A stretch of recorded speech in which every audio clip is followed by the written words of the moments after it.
पाटणबोरी परिसरात वन्य प्राण्यांबाबत शेतकऱ्यात प्रचंड दहशत, शेतकामात विविध अडचणी। पाटणबोरी परिसरात वासरी, कोबई, मांडवी, कोपा मांडवी, वाहरा, सुन्ना, टेंभी, अर्ली, चनाखा, कवठा, सुसरी, पेंढरी, बहातर, दर्यापूर, कारेगाव, घुबडी, वडवाट, आंधरवाडी वन्य प्राण्यांचा प्रचंड हैदोस सुरू आहे। शेतकरी आपल्या शेतात जाण्याकरिता प्रचंड भयभीत झालेला आहे। या परिसरात विशेष करून टिपेश्वर अभयारण्याच्या परिसरात लागून आहे। टिपेश्वर हे व्याघ्र प्रकल्प म्हणून घोषित झालेला आहे। या अभयारण्यात बहुतांश वाघ, वाघीण, रानडुक्कर यासारखे विविध हिंसक प्राणी राहतात। या हिंसक प्राण्यामुळे परिसरातील शेतकऱ्यांचं अतोनात नुकसान होत आहे। शेतकऱ्यांचे पाळीव जनावरांवर वारंवार हल्ले होत आहेत। या परिसरात वाघिणीनं पाळीव जनावरांसह एका व्यक्तीवर प्राणघातक हल्ला केलेला आहे।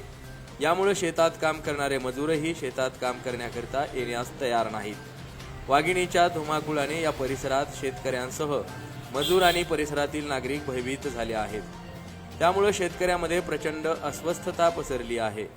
वाघाच्या भीतीमुळे बरेचसे शेतातील कामेही होत नाहीत। पर्यायानं शेतीतील उत्पादन घट होणार आहे, कारण या भीतीमुळे शेतकरी किंवा शेतमजूर शेतात जात नाहीत। शेतात ते ओलीत करूही शकत नाहीत। परंतु या सर्व बाबीकडे प्रशासनानं पाहिजे तेवढं लक्ष दिलं दिसत नाही। चनाखा निमडेली शिवारात वाघाने गाय, वासरू आणि बकरीवर प्राणघातक हल्ला केला। आतापर्यंत वाघिणीने 10 पेक्षा जास्त जनावरांवर हल्ला करून जीव मारला आहे। पाटणबोरीतील सुभाष कायतवार नामक इसमावर जीवघेणा हल्ला केलेला आहे। या परिसरात वाघिणीच्या धुमाकूळामुळे परिसरात प्रशासनाविरोधात प्रचंड रोष असून सदर वाघिणीचा बंदोबस्त करण्याची मागणी परिसरातील जनतेकडून होत आहे। जनावरांच्या हल्ल्यात जखमी झालेल्या व्यक्तींना अथवा जनावरांमुळे शेतकऱ्यांच्या पिकांचं झालेलं नुकसान अत्यंत तुटपुंजी व लाजिरवाणी रक्कम शासनाकडून दिली जाते। त्यामुळे शेतकऱ्यांना भीक नको पण कुत्रा आवरा अशी अवस्था झाली आहे। वन्य प्राण्यांनी नुकसान केलं नाही तर आम्ही आमच्या शेतात तुमच्या मदतीपेक्षा जास्त उत्पन्न काढू शकतो।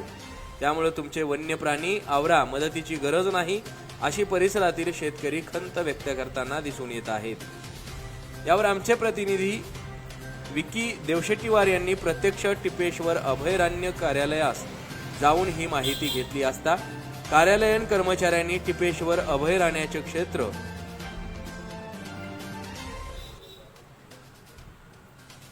अभयारण्यात वाघांची संख्या 20 असून त्यात 13 मोठे व 7 बछड्यांचा समावेश सदर वन्यजीव देखभालीकरिता 23 वनरक्षक, 4 वनपाल, 1 वन परिक्षेत्र अधिकारी व 15 हंगामी मजूर इतका फौजफाटा असल्याचं सांगितलं।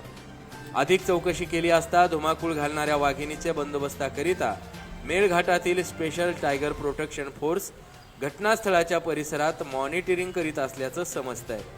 सदर फोर्समध्ये 10 लोकांचा समावेश असल्याचंही सांगण्यात आलंय।